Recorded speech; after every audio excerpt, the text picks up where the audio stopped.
Hello, good evening, good afternoon, good morning, wherever you are in the world. Thank you so much for hosting me today, and I'm here just to share some words about the this aspect of big tech's current complicity in the oppression against Palestinians, and also where we are at in this movement, and just to show that we have momentum and we have the upper hand currently. So to begin, I just want to debunk this notion we have that, the real weapons that are doing the harm in Palestine are the physical weapons only, like the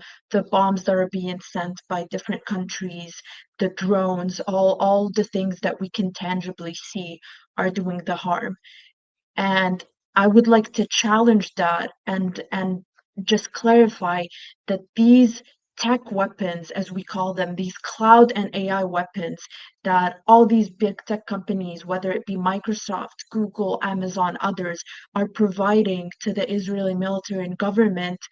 are allowing this ongoing genocide to be at the scale at which it is, and they're enabling a level of destruction and efficiency from the military that frankly would not be possible with just the physical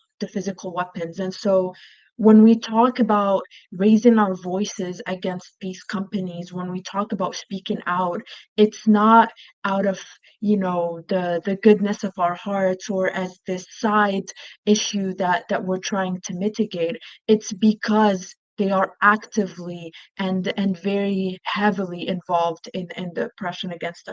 our beloved Palestinians. And so for me, the decision to speak up, even though I knew there might be consequences given the level of corruption and complicity at the company of losing my job. To me, it was parallel to if I worked somewhere that was shipping the bombs that to Israel, would I not say something? Would I not try to come in the way? It is not to me an act of courage or kindness or bravery. It is a bare minimum if we are at these corporations that are really amplifying and increasing the harm in Gaza. And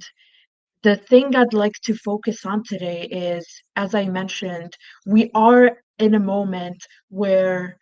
they're scared. These companies are starting to realize that more and more people of conscience are refusing to just stay silent, are refusing to just work for them or buy their products without any resistance for as long as they continue to empower this genocide. And the timing of this session is perfect because a very clear example of that is just yesterday, two more Microsoft employees publicly resigned from the company over its complicity in genocide. One of them even interrupting the CEO, Satya, at Microsoft's largest conference, which is Build, and asking the CEO to, instead of demoing his cool, flashy, whitewashed products, to demo what Microsoft is doing on the ground, is allowing on the ground in Gaza. And so there is a movement. The moment where I protested or Vanya protested was not a moment. It is a start to, we have been seeing over the past 6 weeks more and more people adding Microsoft on social media, telling them they are boycotting. We've been seeing more folks with influential platforms in different industries asking for the boycotts. We've been seeing workers not just at Microsoft but at different tech companies that, instead of using tech for good, as they always claim in their PR campaigns and their cute little shows, are empowering murder. We've been seeing people speak up. And so I can say, based on more like internal sources and digging, that these companies know they're at the lower position right now, and that the masses that oppose the level of complicity they have is increasing day by day, and it is throwing these companies in crises because now it's between profit at the expense of the lives of Palestinians and doing the right thing at the expense of having the whole world turn around you. And so I say that when you see these examples of folks that are speaking up against these tech companies, you do not see them as isolated or exceptional incidents, but just as something, just as us as human beings, as masses that oppose this oppression, using the power of our numbers to try to make a change in these industries. Because again, they really are enabling this genocide to reach unprecedented levels. And so I would just like to say also that this whole tech worker movement, and myself and Vanya, we stand on the shoulders of so many industries and so many worker movements that have also been